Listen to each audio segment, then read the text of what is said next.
Hey guys, so it seems like every channel now is filled with videos about AI, including this one. I'm not taking myself out of that.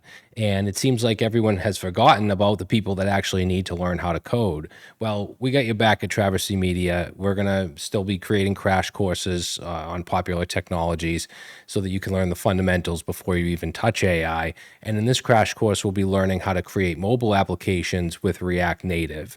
So you'll learn about its features, how to get set up, and we're going to build a real macro tracking app from scratch using Expo, which is a popular framework for building React Native applications.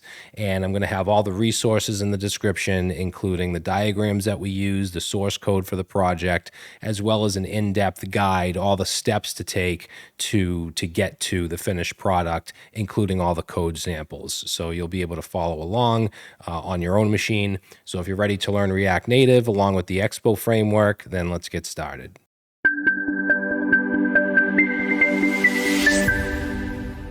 All right, so we're going to start with a quick overview to understand what React Native is and how it works. And if you want to skip this part, you want to jump right into the project, that's fine. You can use the timestamps and get right into it. So the goal of this crash course is to learn the concepts quickly while building an actual project. And by the end, you should have a solid understanding of how React Native works, how the Expo framework works, and you should be well on your way to creating mobile apps with these modern tools. Now, this sheet here I'll have as a download in the description if you want it, but I just want to cover some basics. So what is React Native? How does it work? So React Native is essentially a framework for building native mobile applications using JavaScript and React, and it allows developers to create apps for iOS and Android using a single code base. Now, there are other kind of web technologies that will let you build mobile apps using JavaScript, HTML, CSS. But a lot of them are essentially just web apps running in a wrapper. So they don't have that kind of performance of a real native app, where React Native lets you build truly native mobile apps. Not to say that there's not a use case for some of these other technologies, but having the ability to build real native apps gives you a real advantage. Now, React Native's biggest advantage, and you kind of have a lot of different benefits from this one advantage, is having a single code base. So traditionally, if you were to build a mobile app, you have two major platforms to think about. That's Android and iOS. And traditionally, if you wanted it to run on Android, you would use a language like Java or Kotlin. And if you wanted iOS, you would use a language like Swift or Objective-C. Well, React Native lets you build for both using one single code base, and that's JavaScript, okay, which to me is an easier language to learn and use anyway. And then, of course, if you're already a web developer and you know React, then it's a no-brainer, really. So by having a single code base, you have a lot of other advantages. So, of course, cost-effective development. If you're paying someone to create a mobile app for you, you're not paying for two separate platforms, two separate projects. And if you're building it yourself, obviously, it's going to be easier to have one code base. Code reusability, because much of your application logic and UI can be shared across platforms. You have easy collaboration because one team can manage a shared code base, and they all have a common skill set, which in this case would be JavaScript and React. You have native-like performance because React Native renders with real native components rather than just web views. You have less maintenance because updates and bug fixes usually only need to be made once. And then complexity, obviously, you avoid managing two separate code bases, which makes it a lot less complex. So all of these advantages basically come from this one advantage of having a single code base. Now, I also want to get into how React Native works, and it's important to understand that the React framework that we use when we build web apps is no different than the one we use when we build mobile apps with React Native. React is just the core library, right? So it's responsible for the component model, state, hooks, all of that. It doesn't actually know anything about rendering to a screen on its own. Now, with a web app, we use an additional library called React DOM, and this will render HTML tags in the browser, right? So divs, paragraphs, etc. Well, when we use React Native, we use that instead of React DOM, and that will render UI components, native UI components such as view, text, pressable, and these will render to real iOS native components if it's being viewed on iOS, and real native Android views. All right, so just remember that it's the same exact core library. React is technically a library, even though everyone calls it a framework. Now, I do want to talk about how it works under the hood just a little bit. I mean, this stuff isn't really like super important to know when you're just getting started, but I think that I think it's a good idea just to have a general overview of how it works. So basically, you can kind of think of it as having two sides, right? We have the JavaScript side, which is your code, your source code that you write, your components, your state, your logic. It runs in the Hermes engine. That's the JavaScript engine that React Native uses with the new architecture, which I'll talk about in a second. And then you have your native side, which is the actual UI elements. These are real native platform components written in other languages like Swift and Kotlin. And it's important to know that you don't write or manage any of that native code, right? So you don't need to know any of that stuff. Now, I'll give you a very high level overview of how this works. And this is called the new architecture because prior to, I think it was 2025 or 2020, late 2024, React Native switched. It used to use a bridge to communicate with the native elements, and it would use JSON messages with that bridge. But now it actually uses something called JSI, or the JavaScript interface, and that's how React interacts with the native side, right? So on the React Native layer, on the native side, we have Fabric, which is the rendering engine. So this takes care of the actual rendering. And then for functionality, like dealing with the camera and, storage and things like that, we have something called turbo modules. So that's the native API functionality. But yeah, so just know that JSI, the JavaScript interface, is how basically we communicate our JavaScript to the native side. And this is actually a C++ interface.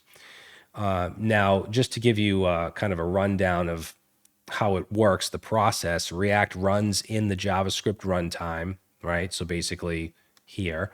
And then React Native processes and prepares for the native UI.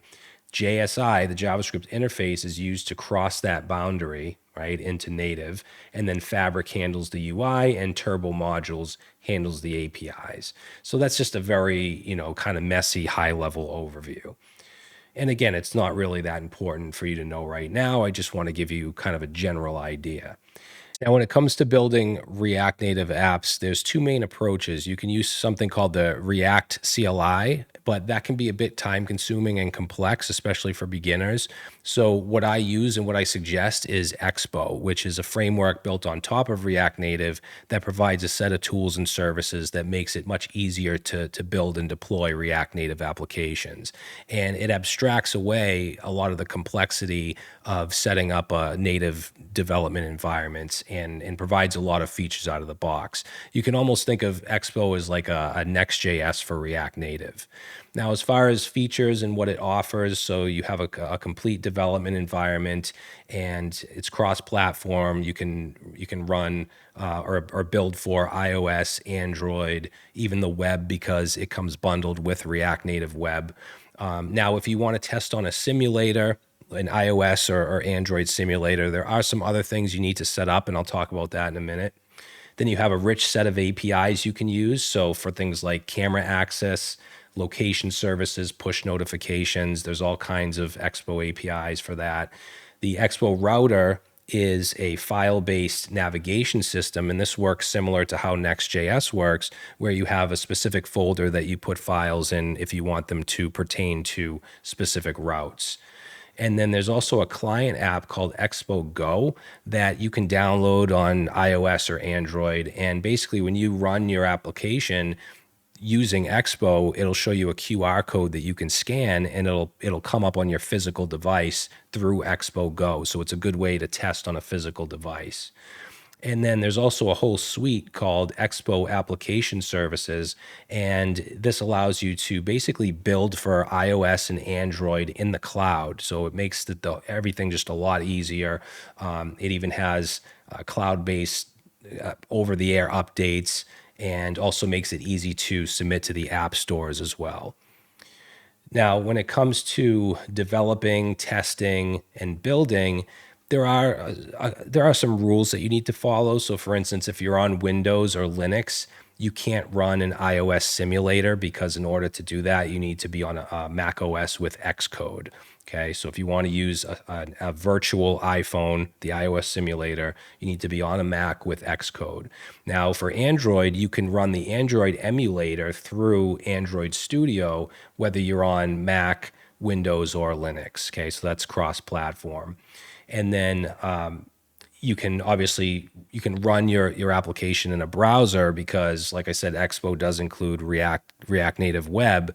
But if your application is using native APIs like the camera or I don't know, storage or GPS or something, then a lot of that's not gonna work within the browser. All right. So, and again, if you're using Expo, you can use EAS Build, which will build in the cloud for iOS and Android. You can also use Expo Go, which will allow you to kind of test on your physical device without having to do anything except scan a QR code. All right, so yeah, that's pretty much it. I just wanted to kind of go over some of this stuff to give you an idea of what React Native is and how it works. So now we're going to jump in and we're going to set up an application and build our macro zone app. All right, guys, so we're going to jump in and create our project. Now, for those of you that have watched my tutorials, you know that I like to build start to finish. I don't have highly edited videos where I just throw a bunch of stuff at you. I format them in a way where you can sit down and you can follow along. All right, so in the description, you'll have a link to this repo, which is called MacroZone, and it has the final code. But in addition to that, it has this steps.md file. And this is basically an outline of the entire video, the entire project with all the commands we're going to run, all the code samples, so you can copy and paste and follow along. You don't have to type everything out. I'll be copying and pasting some of this stuff, but I'll explain exactly what it does, so you won't be lost and you'll understand the code. So this is a screenshot of what we'll be building. It's called MacroZone, and it's basically a nutrition tracking application. It's made to track basically daily, where you add your calories or you add a meal with the calories, the protein, the carbs, and the fat. So you'll have tabs down here. You have add meal, which will be the form, and then all meals will list out all the meals. On the dashboard, obviously, you have your macros and you have your goal, and then recent meals at the bottom. And then towards the end, we're going to use some of the Expo APIs, like the share API. So this button here will allow you to share through other apps on the device. And then copy summary uses the Expo clipboard API, where you can just click that and you'll get a nice, text formatted if you want to paste it in a text or in a text file or something. And then meal reminders will use push notifications. So it's a good project to start learning with and build, and it's useful. So let's go to the first one here. And the very first thing you should do is create an account at expo.dev, because that's going to allow you to use the Expo application services where you can build for iOS and Android in the cloud. It helps you deploy, it helps you submit to app stores. So all around, it's just a good way to manage all your React Native projects. It's completely free, so I'm not trying to sell you anything. So we're going to go to expo.dev, log in. I have a couple accounts. I'm going to use this Google account here, which is my demo account. And then up at the top right, there's a new project button. We're going to click that and just give it a name. I'm going to call it MacroZone. And then what it's going to do is give you these 4 commands here. So the first one is to install the EAS CLI, which is a command line tool basically to manage your Expo application services account and all your apps that you create within expo.dev. And you're installing it globally so you can access the EAS command from anywhere. And the next one is to create the project, and we're using create Expo app, NPX. And then in the MacroZone folder, or whatever you call it, we're going to run the EAS init command with this ID, not this one, but whatever is on your screen, obviously. And what that does is it'll connect your project to this project in Expo Dev, and then you can use the services. All right. And then in my sheet here, or in the steps, that's my first command as well, is to install the EAS CLI globally. So let's do that. I'm going to jump into my terminal, and I'm on a Mac, so I'm going to just add sudo in front of it.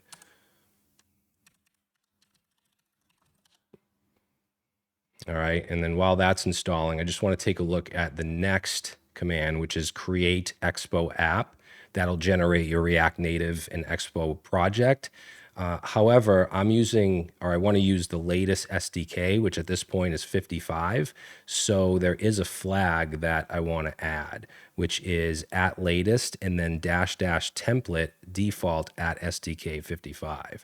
And SDK 55 has some new features. It has uses the native tabs API, refresh design, new source folder structure. So that's the command I have here, right? So I'm going to copy that. And then let's jump back over here. And of course, you want to navigate to wherever you want to create this. I have a directory called code that I want to create this in. I'm going to paste that in and run it and just give it a name. So macro zone. And that'll generate a brand new React Native project with Expo and all its dependencies. Okay, so once that's done, we can cd into macro zone, and then this is where we want to add the init command. So I'm going to just grab that. Make sure you use your ID. And let's see, we're going to jump back over here and paste that in. Okay, so it says project successfully linked. So this project, macro zone on this machine, is now connected to that expo.dev project that I just created. So now I'm just going to open up VS Code. Of course, you can use, whatever text editor or IDE that you want to use. And let's close the AI chat up. All right. And then we have all of our files and folders for our React Native application. Let's look at package.json real quick. And I just want to show you that we have React 19. Okay, this is the same React, whether you're building a spa or you're using Next.js or React Native, same library. And then it also includes, since we used Expo, it also includes React DOM and React Native Web. And what that allows us to do is actually create a web app with React Native. Now, if you're using native APIs like the camera and things like that, that's obviously not going to work in the browser, but just rendering your components and stuff, that will work fine in the browser. And then there's just some other Expo packages like the router, which is similar to the Next.js router. If you look in the source folder, there's an app folder, just like Next.js. And there's this index and explore. So basically, these are two different routes, two different screens, which are just React components. But all this dummy data or this dummy content, we're going to wipe that away. There's actually a command to start fresh. And then there's also a layout in that app folder. All right, and then let's see. And then there's just some other things like the splash screen, if you want to change that little logo that's displayed, the status bar, some navigation packages. And then up here under scripts, we have the start script, which runs Expo start. Okay, that's what you're going to use. And when you run that, you can open in several different platforms. You can open on the web. You can open your project on an iOS simulator. If you're using a Mac with Xcode, you can open in Android if you have Android Studio. There'll be a QR code if you want to use Expo Go, which is an app you can download on your physical device. And then you can also run these separately, like npm run Android, iOS. Those will run the simulators, or web. So we're going to go ahead and run the start. So let's say npm start. All right, and you'll see that it actually shows a QR code, and you can scan this if you have Expo Go installed on your device. Now there is a caveat. So if we look at SDK 55, if you're using this, you can use Expo Go, let's see, on an Android device with SDK 55. If you're on iOS, you'll use the test flight. Okay, there's an app you can search for in the App Store called Test Flight. That's if you want to try it on your physical device before actually, building it out. However, what I'm going to do is just use my iOS simulator, right? So actually, let me show you the web version first. You can see it says web, localhost 8081. If I open that up, then it gives me the web version. And you can see the home page, which is that index, and then the explore page. All right. So, and I'll just keep this open and we can periodically check check what it looks like in the browser. So like I said, I want to use my iOS simulator. So if I hit the question mark, it's going to show me a bunch of other things I can press here, like A will open Android in Android Studio. I will open the iOS simulator. W will open the web. I can reload with R, debugger, toggle menu. So I'm going to hit I, and I'm going to hit R just to reload, make sure that that's fresh. And there we go. So now it's showing in my iOS emulator. Again, you have to be on a Mac with Xcode installed. And notice I have tabs down here, Home and Explore, just like I do on the web version, but the web version looks a little different, right? It has a navigation bar at the top. That's because in your code, you can specify, I want to show, this component on the web. I want to show this component on mobile devices. And you can even choose if you want to show something on Android or iOS. And I'll show you that in a few minutes. Okay, so you'll probably see a gear icon here. So I'm just going to hit, I think it's Command D, opens the Dev Tools. Now I have this Tools button off. Yours is probably on by default, and you're going to see this. So that just opens the Dev Tools. And again, you can use Command D, so I like to just keep that off. And from here, you can reload. You can use the Source Code Explorer. You can actually go and see your code through the device. Toggle Performance Monitor. You have an element inspector like you do in a regular browser. Fast refresh. We're going to keep that on. But yeah, that's the Dev Tools. And I don't like to show the icon. Now, just to show you on Android, if I hit A, you do have to, and I do have Android Studio installed, but you have to open it up first. Okay, so if you're on Windows, you can use this as well as Mac or Linux. And actually, I wanted to show you this screen here. Okay, so if you have Android Studio installed, what you're going to do is go to More Actions and then Virtual Device Manager. And you want to create a new device with this plus sign. As you can see, I have a Pixel 9 Pro. So I'm going to go ahead and press play. It's going to open they call it an emulator. And I'm just going to reload this as well. And now I'm running it on Android, so I could use this to test if I wanted to. I prefer to use the iOS simulator, so I'm going to close it, but I did want to show you guys how to set that up. All right, cool. So let's see. I just want to make this a little smaller so we can see both. Okay, and then let's see. I think the next thing I want to do is reset the project, right? Because I don't want to have all this sample stuff here. So in the package.json, you can see there's a reset project script that we can run.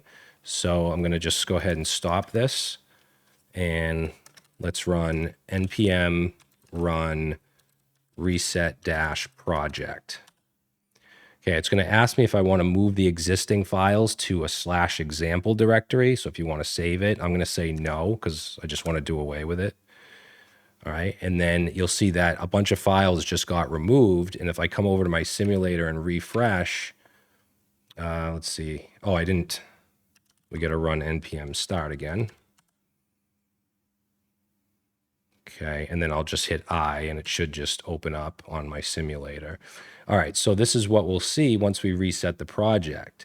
It simply says edit the source app index.tsx file to edit this screen, which if we look in source app index.tsx, and let's see, I'll just take this text here and we'll just say my app, save that, and you can see that it auto refreshes, and we just have basically an empty project.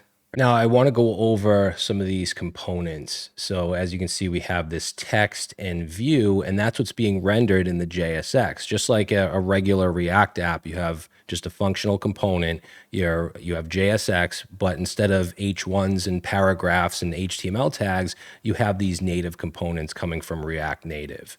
And if you go to reactnative.dev and then development and components, you can read more about these components and see all the ones that are available. So if we look at Vue, it says it's the most fundamental component for building a UI. So a Vue is just a container, right? And in that container, you can have flexbox, styling, some touch handling, accessibility controls. So basically, every page you create or every screen will be wrapped in a view, and then components within that will be wrapped in a view as well. Now, in addition to a regular view, you also have scroll view, because with a regular view, if you go out of the container, it basically gets cut off. With scroll view, you can actually scroll, with your finger and scroll down. Like for instance, if we look at our thumbnail here or a screenshot, on the all meals page, we'll have a bunch of these meals, and you might have 50 of them, and you don't want it to get cut off. You want to be able to scroll up and down, right? So in that case, you'd use a scroll view. So we'll probably use a scroll view on the home page and on the all meals, where the add meal will just be a simple form, so we won't need that. And then let's see, text is another one you're going to use a lot. And you can think of that kind of as like a div or a paragraph tag. Basically just you wrap text, right? So if we look at our project here, we just have my app wrapped in text. We don't want to just have my app with nothing around it. And let's see what else. So we have like modal, we have image. So if you want to show an image, there's an image component, there's a button component. There's a few things if you want to have buttons or pressable items. There's something called pressable, where you can actually have these different states like on press in, on press out, on long press. And there's also, where is it? Touchable opacity, where if you click it, it just has that kind of mobile feel where it just fades out a little bit. But pressable is being used more these days. So let's see what else. Yeah, that's pretty much it for like the base components you're going to use. Now, I want to just go over, let's actually look at the steps real quick. So we've done all this stuff, live reloading, DevTools icon, checking the platform. So you might have times where you want to show certain things depending on the platform. So what I'm going to do is actually just copy this, number 9, and just replace this. Don't worry about the styling and stuff. We'll get to that. But if we go ahead and actually, yeah, we also want to bring in text and view. But let's save that, and then let's take a look here. I'm just going to refresh this. So it says, welcome to MacroZone, and then running on iOS. So this platform.os will tell you, what it's running. If I was in the Android emulator, it would say running on Android. So you can always check that. And I'll update this snippet to have the imports of text and view. I might have to change a couple of these things. Now you can also check the device information using the Expo device package. So if I were to copy this, and notice I changed the name of the function. It was index. What I'll usually do is call it whatever it is, and then screen. If it's like an about page, I'd call it about screen. So let's paste this in now and take a look. And you can see running on iOS, so that's the platform OS. And then we have simulator OS is the model name on the device. The device brand is Apple. The OS version is 26.3.1. Okay, so you can get all kinds of information about the specific device if you need to. Now, styling, let's talk about that real quick. So I'm going to jump back in here, and actually, we'll just grab this. Okay, so let's refresh this. So as you can see, this is inline styling, right? And this should look familiar if you're familiar with React. So we have a style attribute here. We have it set to double curly braces since it's inline styling.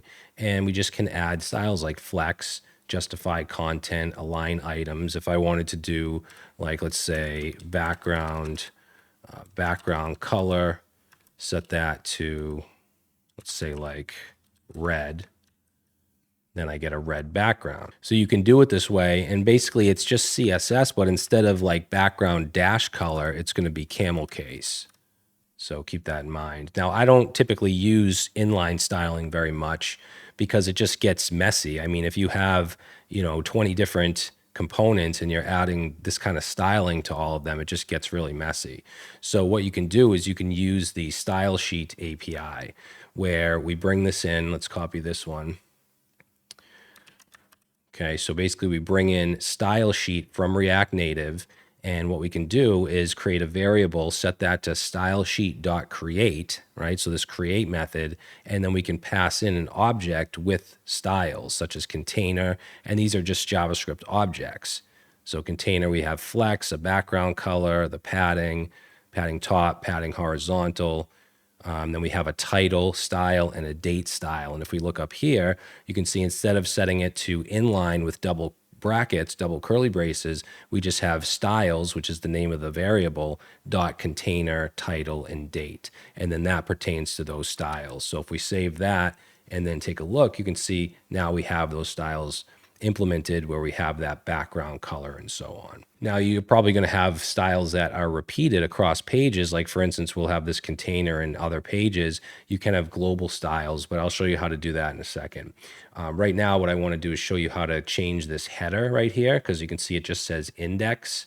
So that's going to be in the layout. Now in the layout, we're importing stack, and that's part of the Expo router. So when you're looking at a mobile app, you can think of it as like a stack of cards, but it's a stack of screens. And whatever you want to show, that screen is going to go on top of the stack. And just to display it, all we have to do is return stack. And there's some options we can pass in here. Like if we want to change that header, we can say screen options, which is an object, and then we can do header title. Oops. Header title, and set that to whatever we want. I would probably set it to like the name of the app on the home page. Oops, what do I do here? There we go. Sorry, that had to be double curly braces. So header title macro zone, and now you can see that shows macro zone at the top. Now you can also remove the header, and that's what I want to do on the home page. I do want to have a header on the inner pages because we can have a back button right here. But for the home page, I don't want to show it. So what I'm going to do is instead of header title, we can say header shown, and we can set that to false. And then that will completely get rid of it. Now for the global styles that I was talking about, what I'll usually do is in the source folder, I'll create a new folder called styles. And then in that, I'll have a file called global.ts. And that will be my global styling. And if we look at the guide here, the steps, number 15, I'm going to grab that and paste that in. So here we're bringing in the style sheet API just like we did within the index page. And then I also just am exporting an object of colors so that we can bring in colors to any component, any page we want, and we can do colors.background, and we can get this color here. That way, if we have to change something, if we have to change a color, we only do it in one place. And then down here, we're exporting our global styles, which, as you can see, just uses the style sheet create, just like we did in the page. And we have a container, title, section title, empty, and header. So these would be my global styles that I want. So I'll save that and then go back to my index page. And at the top here, let's import global styles.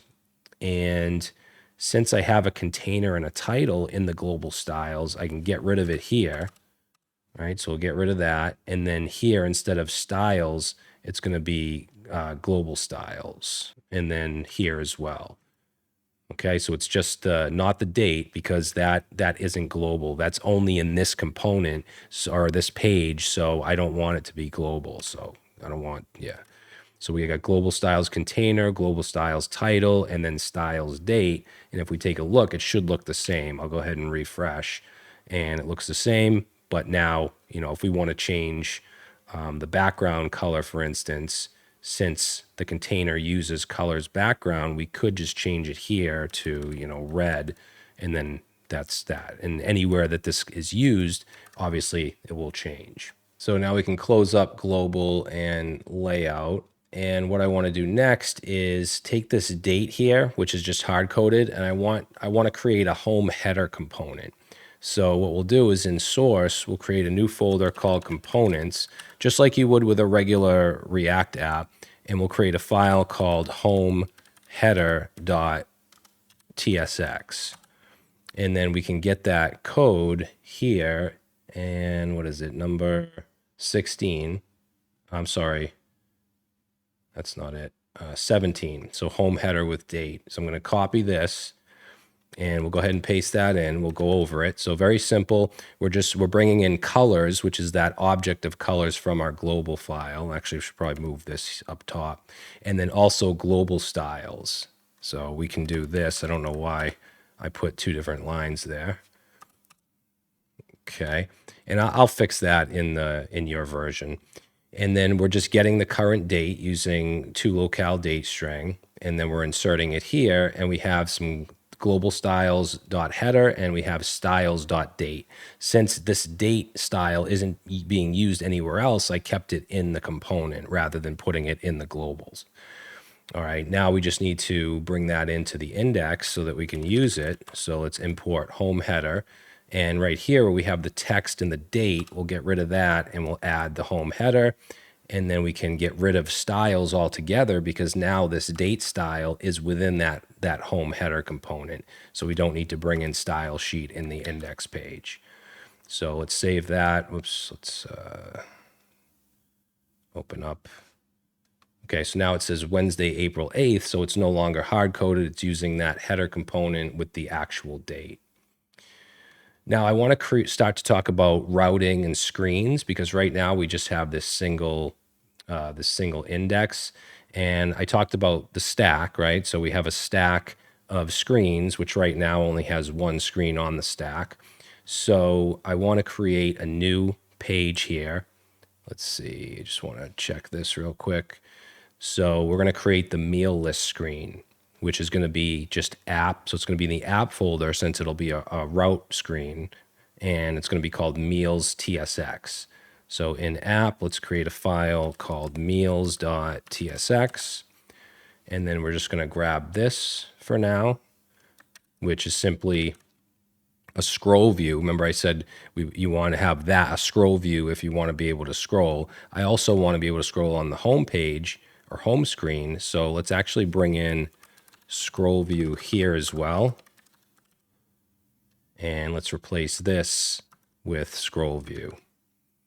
Okay, now the meals page, very simple. We just have a scroll view using the global container, using the global title. It says all meals in the title, and that's all we have for now. So to make this a route, what we want to do is go to our layout, and instead of having just a self-closing stack tag here, we're gonna have an ending stack, and then in that we're gonna have a stack.screen with a name of index and a stack.screen with the name of meals. Okay, so you're gonna match this to the name of the file. So if I save that, it should still work. Now we don't have a way to actually get to the stack screen. So, or I'm sorry, the meal screen in the stack. So what we'll do is grab, let's see, so this is what I just showed you. And to navigate, ultimately we're going to have tabs. I'm going to show you how to create tabs at the bottom, but you can also just you can use this link from Expo Router. So what I'm going to do is copy this, number 21, and in the index page, I'm just going to paste that in.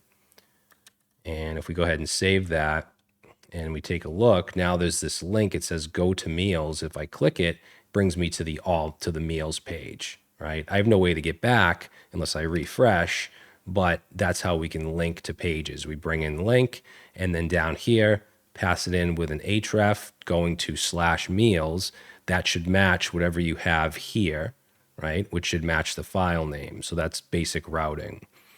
We just have some inline styles. I'm not going to keep this link.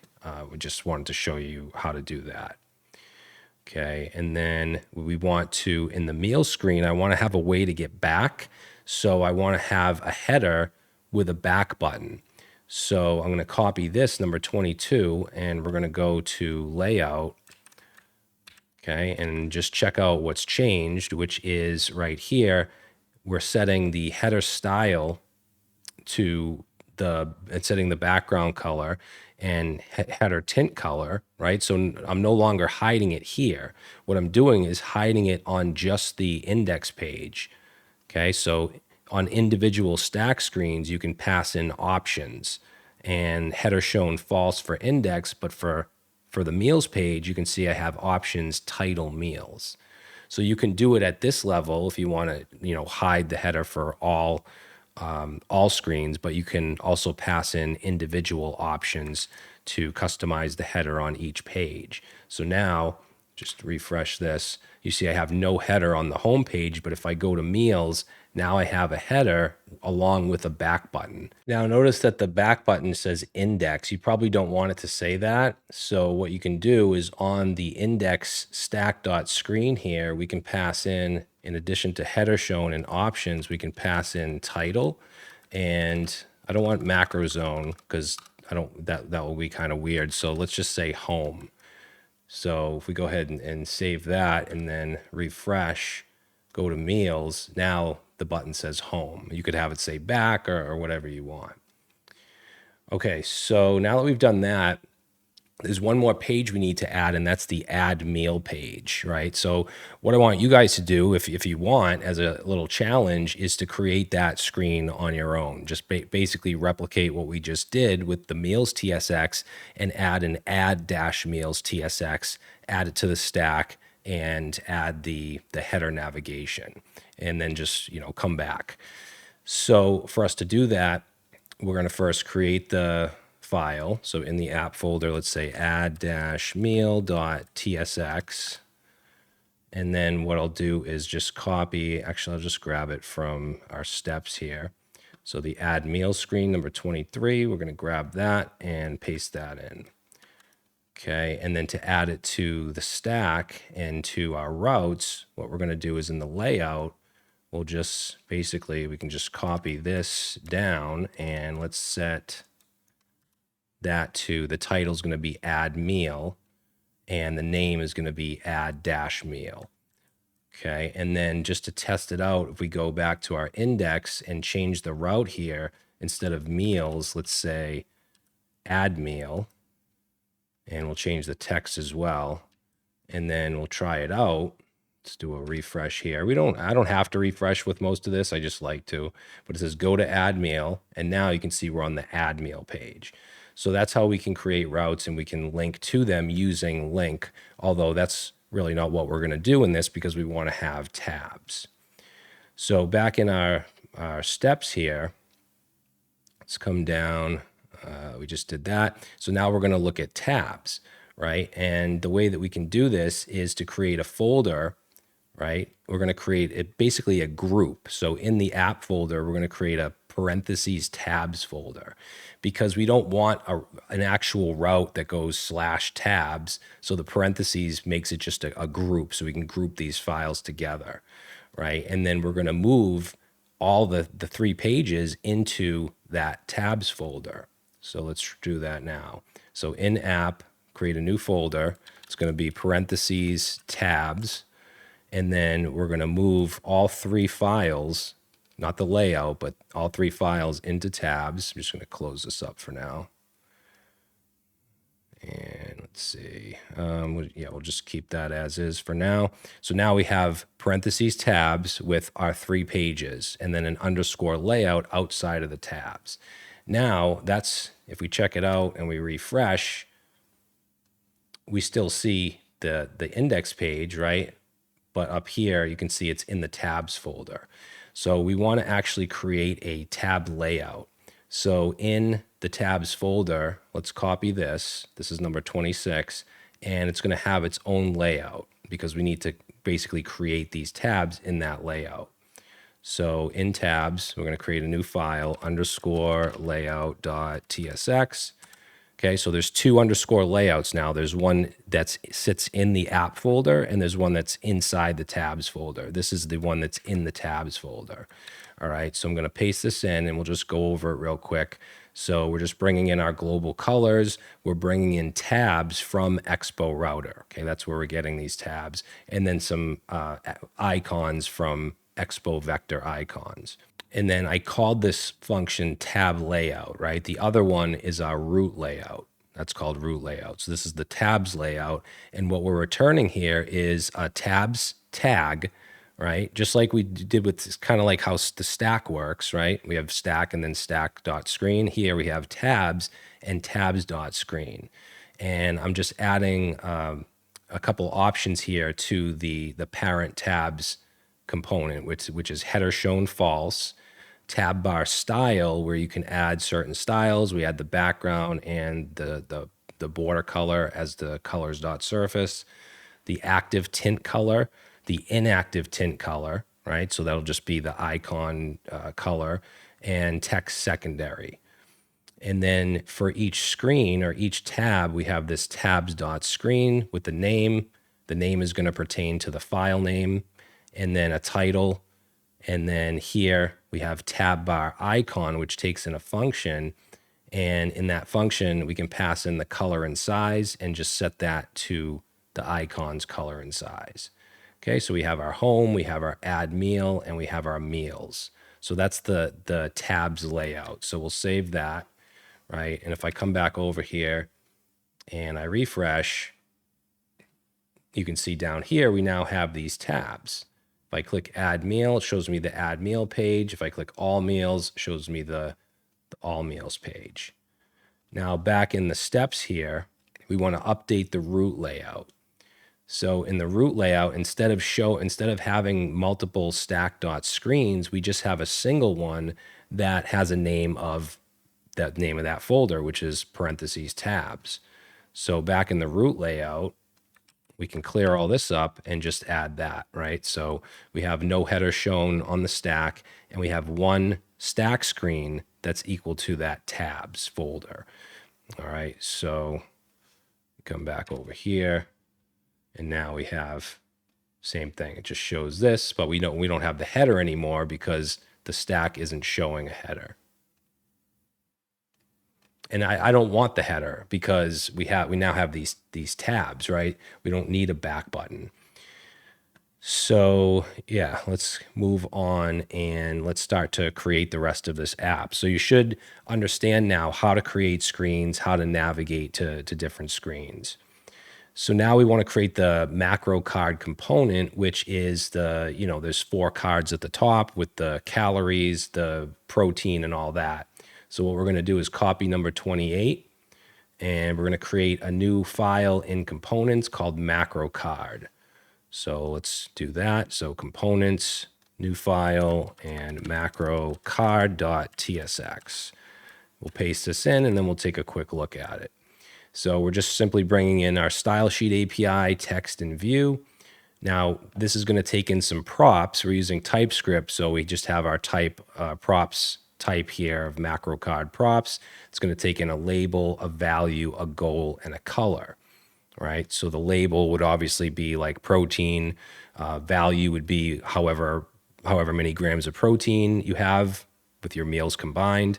The goal will be whatever goal is set. So you'll have 1,200 out of 2,000. 2,000 would be the goal. And then the color, because each one has a different border color. And then we're passing those props in here. And then we're simply returning a view with some styles. Okay. And these are all local styles because this is the only place we're using them. So they're not global. And then we're just displaying text components with the label, value, and the goal. So very simple. Got some styles at the bottom. All right. So that's the macro card. Now we want to have a macro grid component for the cards to go in, right? So if I go back up and show you the screenshot real quick. So we just created each of these as a macro card, right? So there's 4 displayed here. The macro grid component is going to be the whole thing, which will contain all the cards. So back down to, I think it was 28, 29. So macro grid, I'm going to grab that. And I know some of you guys don't like copying and pasting, but it would literally make this video like 4 times as longer if I had to type everything out. And nowadays, I mean, once you learn the basics here, you're going to be using AI a lot. It's just how it is now. So it's not as important to type things out. It's just important to understand the concepts. So in components, let's say macro grid.tsx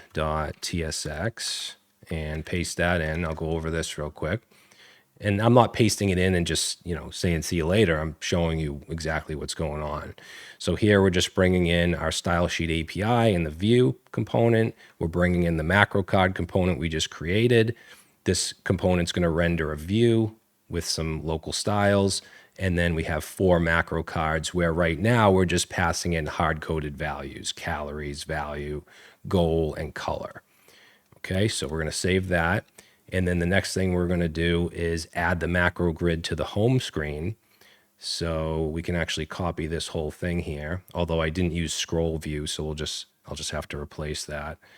And then go to index. So now it's in app tabs index.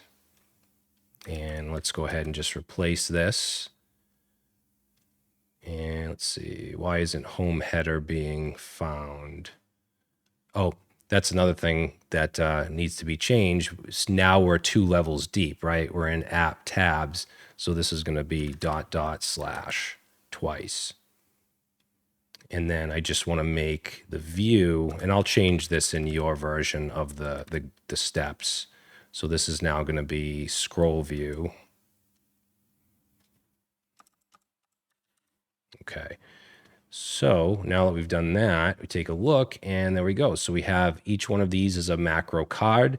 The macro grid contains all of them. And obviously the macro grid is embedded in the home screen. All right, cool. So now that we've done that, we're going to move on to the meal item component, which is going to be, go back up here real quick. This is going to be each of these, right? So one of these is a meal item component. And we're on number, let me know if you guys like this format.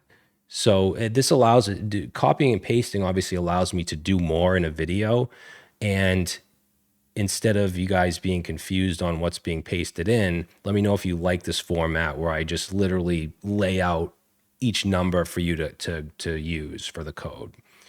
Let's see, where are we? Add macro grid to home screen, meal item component. So now we're going to copy this, number 31, and in components, we're going to create a meal item folder.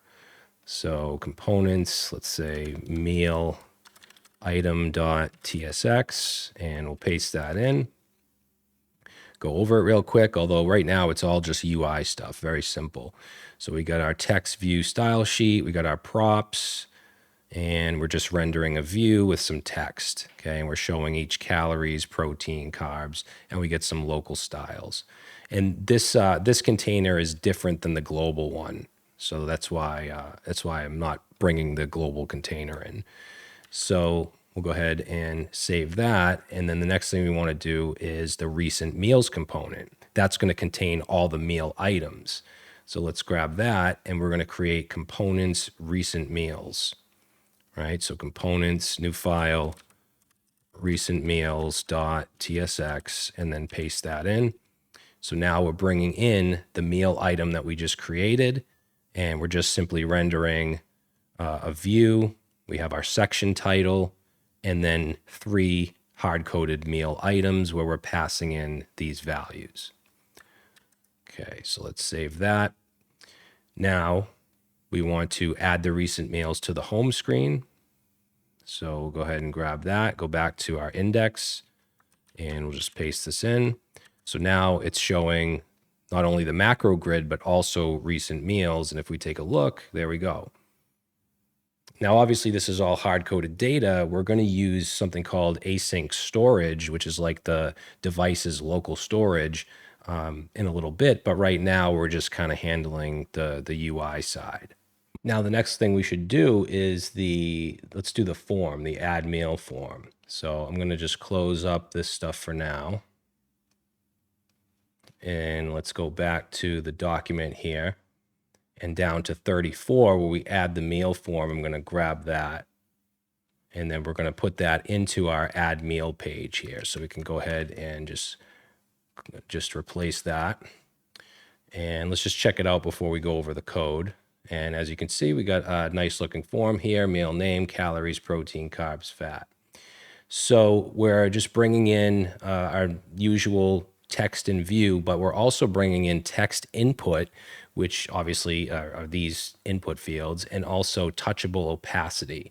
Okay, there is a button component, but touchable opacity is more native like. As you can see, when I hit it, it has that kind of fades out.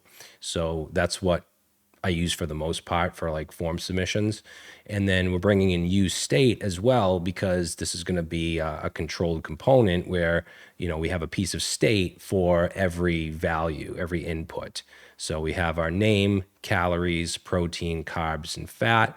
And we have, of course, the function that's going to update those. So set calories, set protein, etc. All right. And this isn't really doing anything yet. There is a function here that's being submitted to, right? So if we look down here at touchable opacity, it has an on press that goes to handle add mail. And then handle add mail is just simply console logging the, excuse me, some of my eye, is just console logging the values. And then we just have a view with the container, we have the title, and then our text inputs. And our text inputs, just like with a regular React app, and I'm trusting that you guys already know React. I mean, there's not too many people I know that just jump to learning React Native without learning React first. So I'm not going to explain every little thing like what useState is and so on. I do have, a React crash course and plenty of videos and premium courses. So each input has an on-change text because it needs to update that piece of state when we type in here, right? When we put something in here. And then the value is obviously set to that piece of state as well. Let's see. And we just have an input style. But yeah, that's pretty much it. Very, very simple. So now that we have our form UI, let's go to number 35. Now we're going to start to work with storage because we need to actually store our meals. Right now, everything's hard-coded. So we're going to use the async storage, this React Native async storage package. And this works pretty much identically to local storage in the browser. So let's copy that install. Oh, and another thing I want to mention is you can use npm install, but there's also npx expo install, which is what I would recommend because this is always going to give you the latest compatible version of whatever you're installing. So try to use that when you're dealing with expo. So jump in here, and I'm just going to stop the server for a second. We'll paste this in and run it. Okay, so now that's installed. Let's run our server again. Okay, and we'll just check out our doc here. So basically, this says don't add to project. This is just how this works. So, and I guess I should probably make this a little bigger. I just want to show you guys exactly how this works. So to save data, it's just like local storage where a lot of times you're going to want to save JSON data, but obviously local storage and async storage can't store actual JSON. So what we do is take the value and run it through json.stringify, okay, which will turn it to a string. And then we just call async storage set item, just like we would local storage set item, pass in a key, okay, so whether that's, items or to-dos or whatever you want to call it, and then the value, right, which would be a stringified JSON object. And then to retrieve it, we simply get it with get item, just like with local storage, pass in the key, and then we just want to run it through json.parse to get it back into, I shouldn't say JSON, but a JavaScript object. Okay, so that's how it works. I just wanted to show you guys that before we actually do anything. Now, the way I would handle this is to create a storage handler where we have this separate file to simply call get meals and add meals or add meal. Not call it, but create it here, and then we can call it elsewhere. So let's copy this, and what we're going to do is create in the source folder a storage folder and a meals TS. Okay, so in source, we'll create a folder called storage, and then in storage, we'll create meals.ts, not TSX. This isn't a component where we're rendering JSX. It's just basically we're storing these functions. So we're bringing in async storage from the package we just installed. We have our meal type. So obviously, we're using TypeScript. And then I'm just putting the key into a variable here, basically a constant. and the key is going to be meals. But if I wanted to change that, I would just change it here. And then our get meals is going to return a promise that will be an array of meals, right? So basically, we're just doing what I just showed you, called async storage get item, pass in the meals key, and then we return the data. And if it's not there, then we return just an empty array. And then to add the meal, we're going to call get meals first, and then we're going to create the new meal with whatever's passed into this function, right? Because you can see meal is passed in. And then we want to set that to an object where we pass in the meal, we pass in the ID and create it at, because that doesn't actually get passed into the, into the function. That'll be created here with date.now.toString and then new date to isostring. Okay. And the ID, I'm just using, you could use like UUID or something like that, but I'm just using the date. And then we're going to await on set item. Okay. This is asynchronous. So we need to call await async storage set item, just like we call await async storage get item. Pass in the key, pass in the value, which is going to be json.stringify, and then pass in the meal and return the new meal. Okay. I'm sorry, I should say pass in the new meal along with the rest of the meals, because this stores all of them. And then we're just returning the new meal. All right, so we'll save that. And now we want to update the add meal form to use that storage handler, because right now it just simply console logs, which we didn't even test. So we can test that.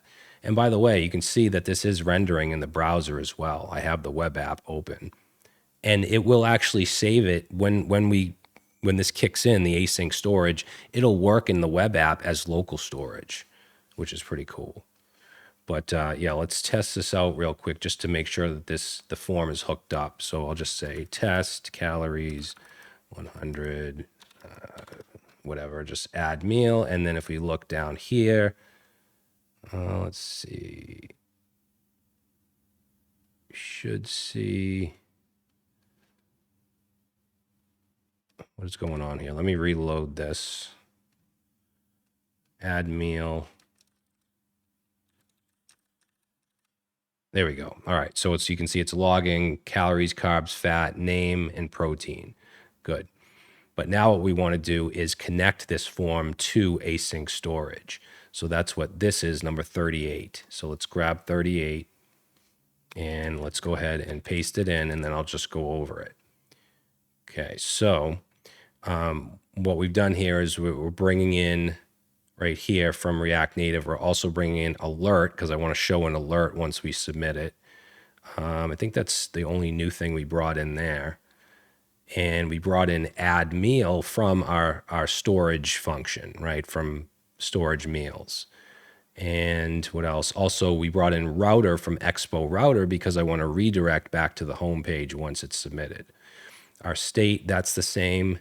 The only thing that we really changed here is handle add meal. What it's going to do now is a little bit of validation. It's going to check for name and calories and show an alert, right? Because we brought in alert from React Native. And then we call that add meal, which is in the storage file, and just pass in all the values. Okay, the name, the calories, etc. And we're just casting it as number. Then we're just clearing everything out in the state. Then we set an alert, a success alert, and then we redirect using router.push. Okay, very similar to what you would do in just a regular web app.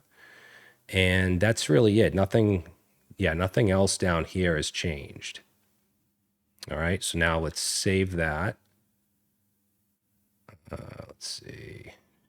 All right, so now if we come back over here, and I'm just going to refresh the app. And let's say add meal, and then we'll add an actual meal. Let's say like salmon salad. Calories, we'll say 450. Protein, let's say 55. Carbs, 10. And fat, 10.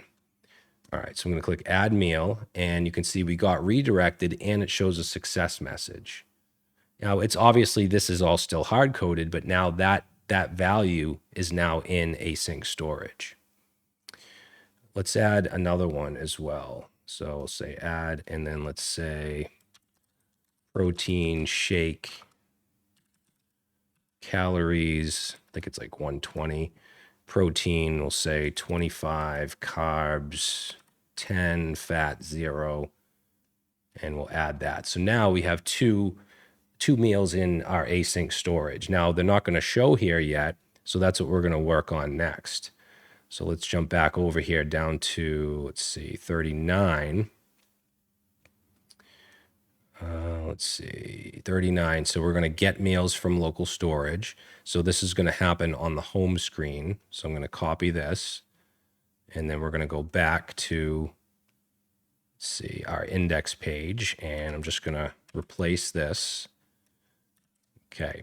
So to just kind of explain what's going on here, we now have our state, right? Our meal state set in the home screen, which is going to be an array set to an empty array by default. Then we have a function called load meals, which is going to call get meals from storage, from our storage file. Okay. Then we're setting the meals. Okay. So we get it from async storage, and then we set the meals, which is the local state, right? This set meals here, passing in the data, just doing a console log. Okay. Now, let's see, down here, we have recent meals, which is now going to take in a prop of meals. And I'm going to get an error right now because this recent meals isn't prepared to take in a prop just yet. I don't think, right? Recent meals. Yeah, see, it doesn't take in anything, but we'll fix that in a second. Now this here, instead of using a regular use effect, right? Because we need a place to call load meals. And in regular React, you would just have a use effect and you would fire that load meals off. Here, we actually have to pass it into to use callback, right? So we're also bringing that into or in from React. And if we don't do that, then what's going to happen is when we submit a meal, when we submit a meal and we go back to the home page, it won't show up. We'll have to refresh it. But doing it this way, using use callback, passing in the empty dependency array, then it should just refresh when we go back to the home page. So let's save that, and if I refresh that, nothing's going to change just yet because recent meals, we have to now pass that in. So I believe that's the next step. So update recent meals to use storage handler. So we have this, right, in our index. So now recent meals, we want to change to this code. So let's see, recent meals. Right now it doesn't take any props, but now we're going to paste this in. So this is going to have it take in a meals prop. Obviously, it's going to be a meal object. And then we're first going to just test to see if there are any meals. If the length is 0, it'll say no meals logged. Then here, else, if there are meals, we're going to just get the latest 5. So that's what the .slice 05 is. We want the first 5. And then we're going to map through the meals and output a meal item for every meal, which will pass in each value. Okay, so let's save that. And let's go back here. And now you can see under recent meals, we have protein shake and we have salmon salad. So those are loaded in local storage. Okay, so hopefully this makes sense. We have our index page, right, where we have our meal state, and then we get the meals from async storage, and then we put it into this piece of state. Then we pass that state into recent meals as a prop, and then recent meals loads it. So the next step is to update the macro grid to calculate the totals. So we also want to pass meals into that. So meals in our index page is our single source of truth, right? We want to just pass that into these other components so that they update at the same time. So macro grid will also take in meals. But of course, we need to update macro grid to take that in. So if we go there, you can see that it doesn't take in any props currently. So now Let's see, is this macro grid? Yeah, so right here, this is number 41. We're going to grab that. Hopefully the pasting, copying, pasting isn't like annoying too many of you. But again, for me to type all this out, it just takes way too long. Hopefully I'm explaining everything correctly, or hopefully it is correct, but hopefully you guys understand it. So now macro grid takes in meals just like recent meals does, and then we're just getting the totals. Okay, we're using the reduce high order array method, passing in the accumulator and the each meal, and then adding the calories, protein, carbs, and fat, and then returning that. Okay, and we start off. This is where we start at 0. Okay, and then we're just adding that to each value. So totals calories, totals protein, etc. So now let's save that. Let's come back over here. And now you can see it's calculating our values. So if I add a meal now, let's take a look at what we have, 570 calories. So if I add, let's say steak dinner calories, we'll say, I don't know, 670, protein 60, carbs 20, fat 10, add meal, and now we get a success, and you can see that that got added to all of these, and it's added to recent meals. Now the next logical step would be to be able to delete these meals. So let's just close this up for now and then jump back over to our steps.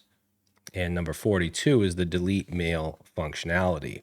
So I actually want to add a function to our storage file. So let's copy this, and this is just the delete mail function to delete it from async storage. So in just source storage meals, we're going to just add this at the bottom here. And just like you would with local storage, you're going to basically just first of all, get them, filter the one out that you don't want. We're just using the filter method, and then just reset it, right? So set item, use the key, and then pass in the filtered meals. So that's that. And then we want to update the meal item component to allow us to delete. So let's copy this. And then we're going to go into our meal item component, and let's just replace this.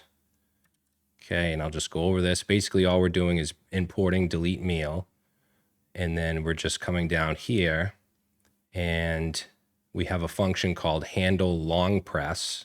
So basically, the way it'll work is if you just tap it, it's not going to do anything. If you hold on it, a long press, then it'll delete, or it'll actually alert and ask you if you want to delete.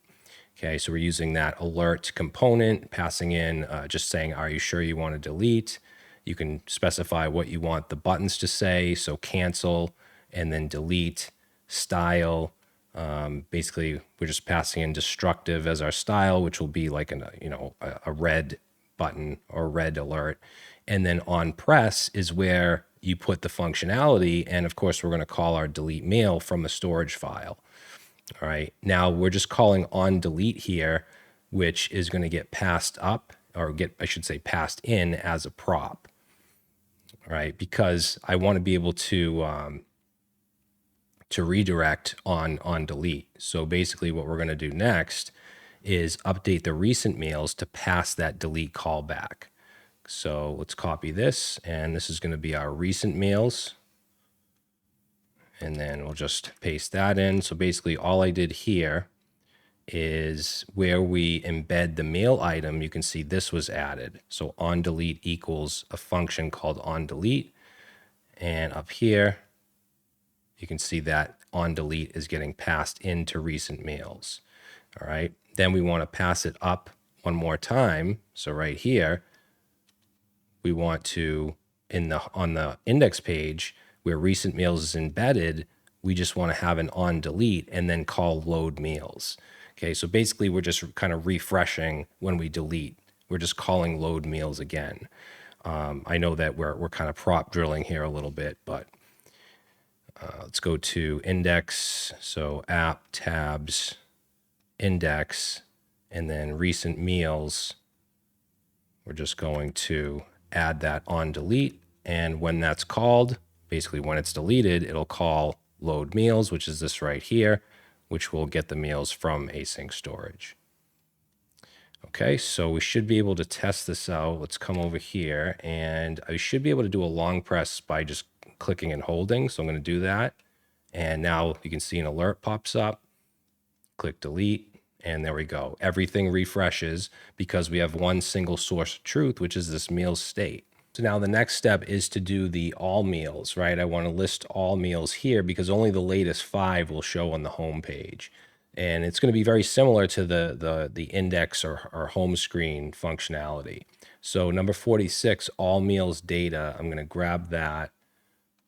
And let's go into our app tabs, meals TSX, and let's replace this.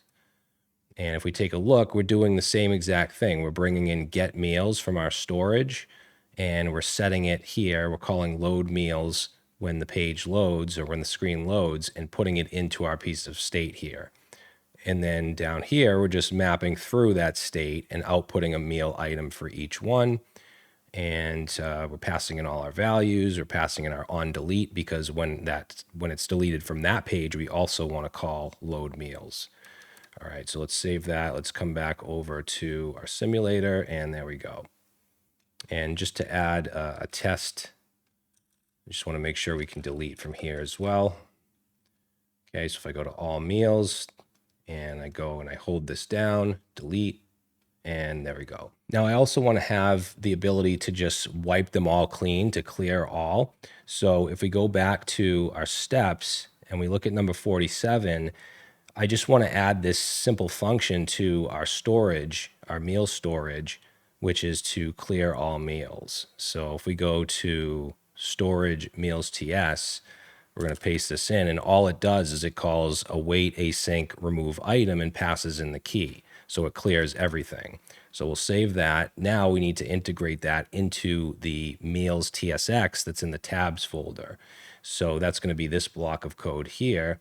So we'll grab that and then replace all of that. And basically all we're doing here is bringing in clear all meals and then creating this handler, which calls clear all meals and then load meals. And we're just making it so down here, let's see, where is it? We have this touchable opacity, right? So this button with an on press that calls handle clear all. And we just have a little bit of styling. So clear button, color red, font size 16. So let's go ahead and make sure that's saved and then jump back over here. Let's just refresh all meals. Now we have a clear all button, right? If I click that, then it just clears it all. Okay, it says no meals logged. If I go home, no meals logged. So now we basically have a full, it's not full CRUD because we don't have an update. If you want to add that on your own, you can. It's pretty easy. But this video is getting very long, and there's still a couple other things that I want to show you that I want to add to this. So now what I want to do is a couple things using some of the Expo APIs, some of the Expo packages.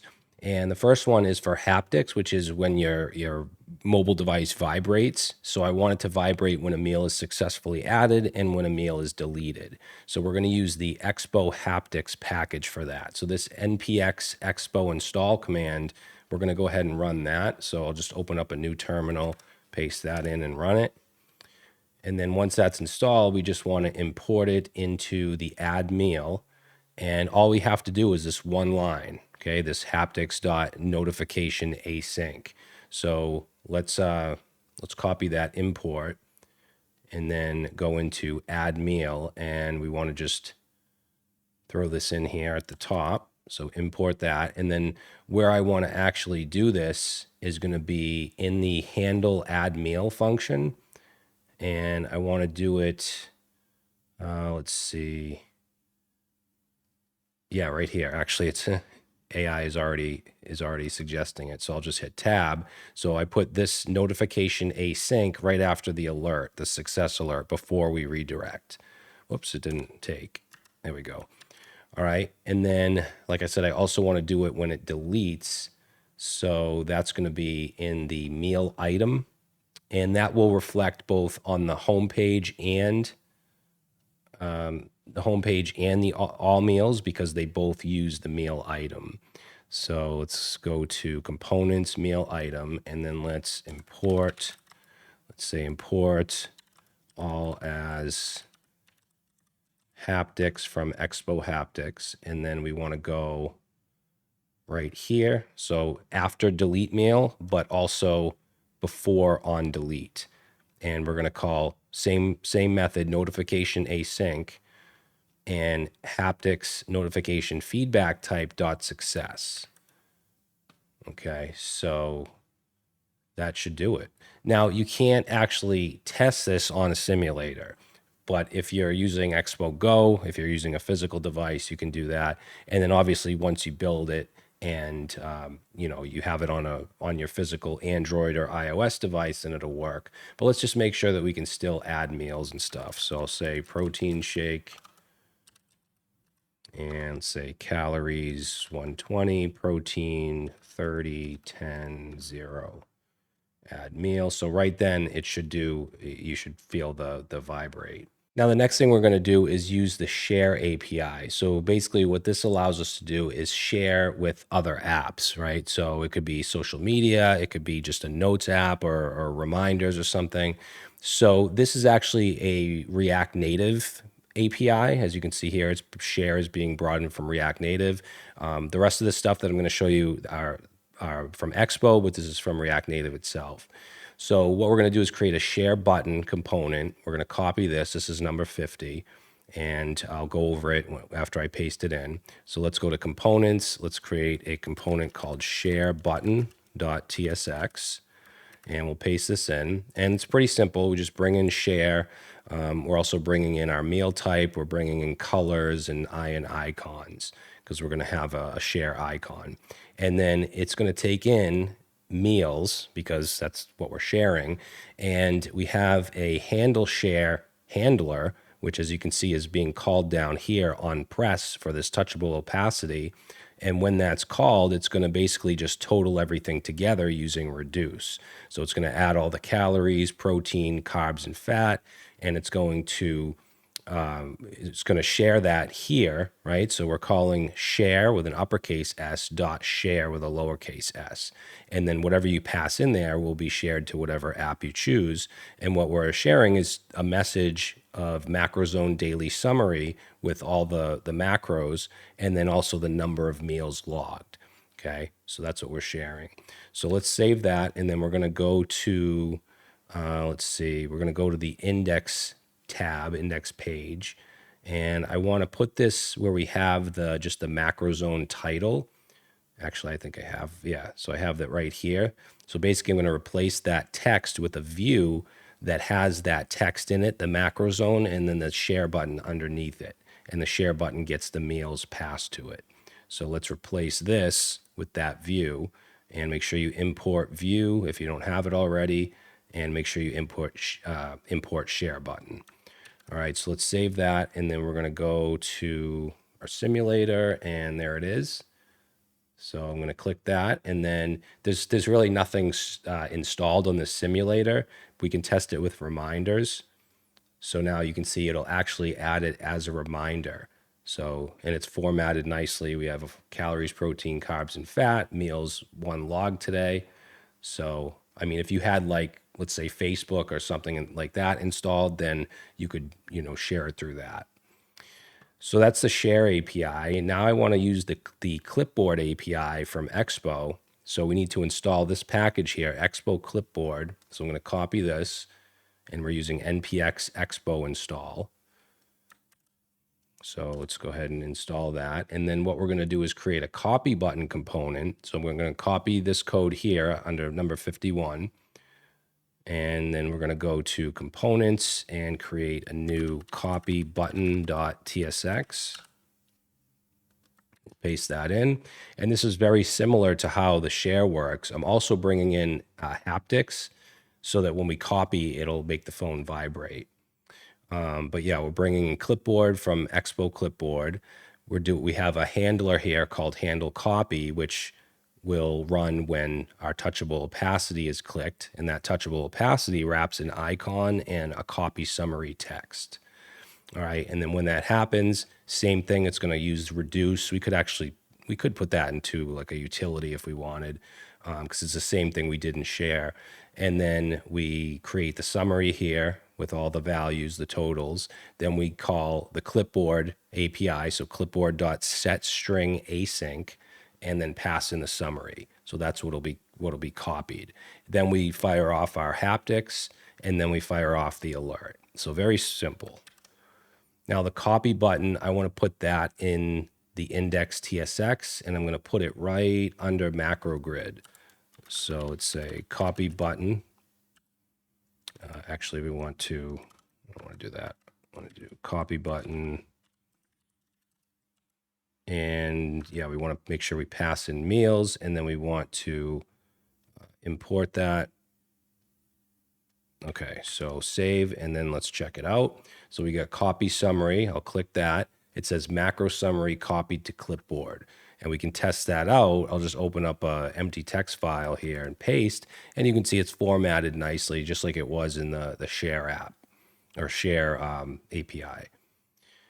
All right, so that's that. And there's a ton of little packages like this you can install and use. So the next one is for notifications. Now, there is, I think, yeah, there's an issue. If you're using Expo Go, it says as of SDK 53, it won't work in Expo Go, but it will work on the simulator. It will work when you build it out for iOS or Android. So this is going to be the Expo notifications package. So let's copy that and install it.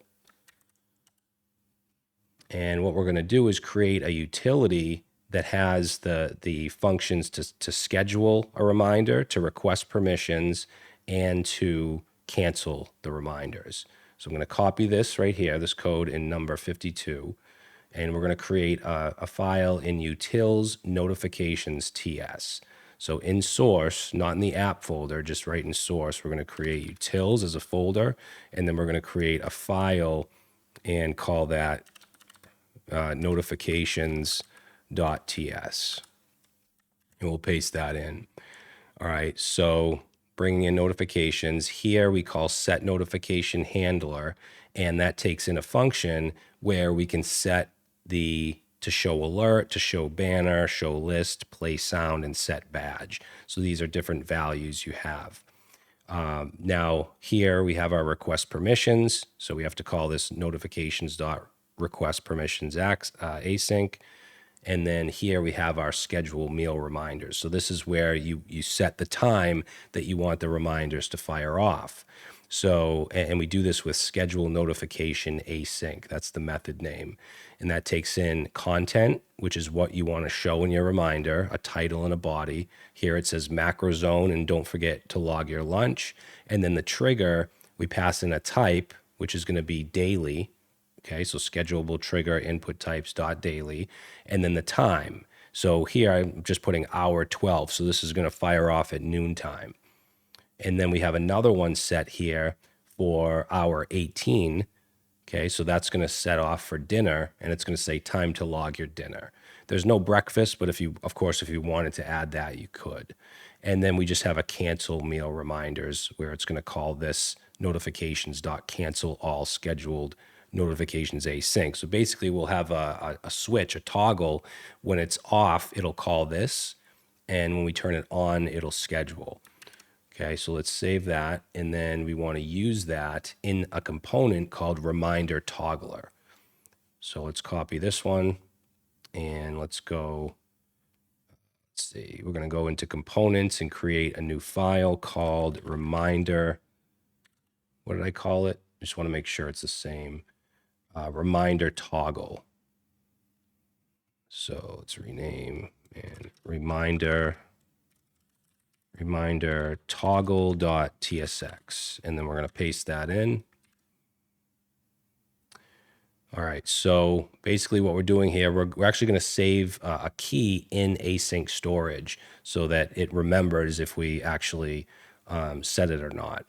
And then we're bringing in those three things from the util, which is the cancel meal reminders, request permissions, and schedule meal reminders. We're just setting a variable of reminders key here, which I'm setting to a string of reminders enabled. Then we have our function with our state, our local state, which is just if it's enabled or not, set to false by default. Okay, and then when we toggle, it's going to check the value, it's going to request permission, and it's going to schedule the meal reminder. That's if it's toggled on. If it's toggled off, it's going to call cancel meal reminders. All right, and it's going to load it as soon as it loads, as soon as the screen loads. All right, and then down here we just have our switch. The value is the local state of enabled. On value change is going to call toggle. And then we also have track color, and we just have bringing in our colors from our global style. All right, so let's save that, and then where we're going to put that is going to be in the index. So tabs, index, and let's put this right below copy button. So we want to add reminder toggle. We don't need to pass meals in or anything, just simply that. Make sure you import it at the top. And then if we check it out, we see mail reminders, and we can shut it off. We can turn it on.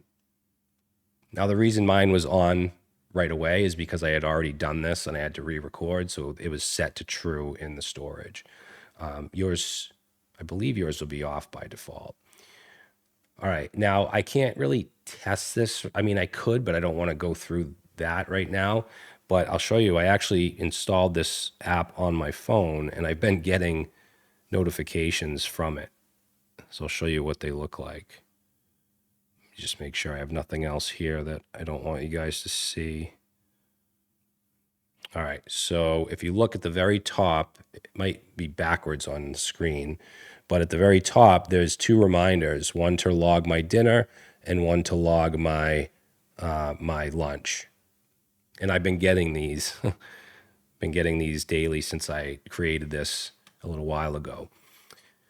But yeah, so that's all set. So we have notifications, we have copy, we have our clipboard, we have a share, we have haptics, and we're using async storage. So this should give you some ideas at least. You know, you should have some ideas on some stuff that you want to create. And of course, using AI, I mean, you can, build more, but I would definitely suggest learning, at least understanding what we've done here before you get into any AI development. But let's close this stuff up. And yeah, I think that's pretty much it. Now, I do want to go over some of the EAS stuff, so we'll do that next. So when it comes to actually testing on a physical device and publishing and submitting to app stores, there's a few ways to do this. The easiest way, in my opinion, is to go through the Expo Application Services, or EAS. So basically, we already connected our project when we installed the EAS CLI, and we ran EAS init, and we added that ID. So that's already created. So now what you can do is run EAS. You don't even need NPX if you installed it globally, and then -- platform, and you can do all iOS or Android.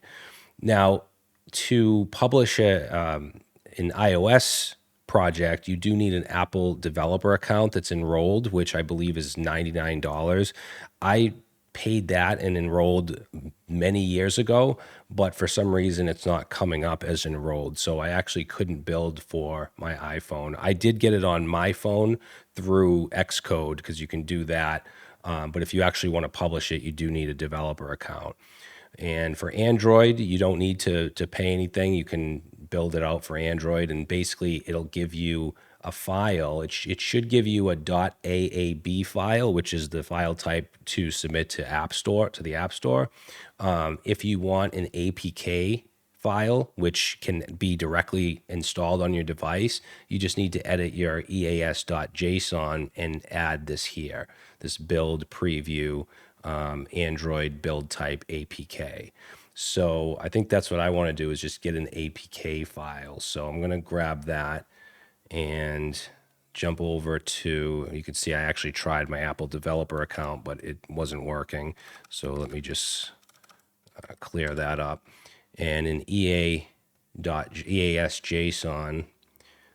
right here, so build, and yeah, so I'm going to just replace that. Wait, is that right? No, get an extra curly brace there. Okay, so I got build and then preview, distribution internal, Android build type, APK, production auto increment true. So this will allow me to create an APK file. So what I'm going to do now is run this command here, EAS build, platform, Android, and profile is going to be preview. You have preview, you have development, and you have production. So let's try this out.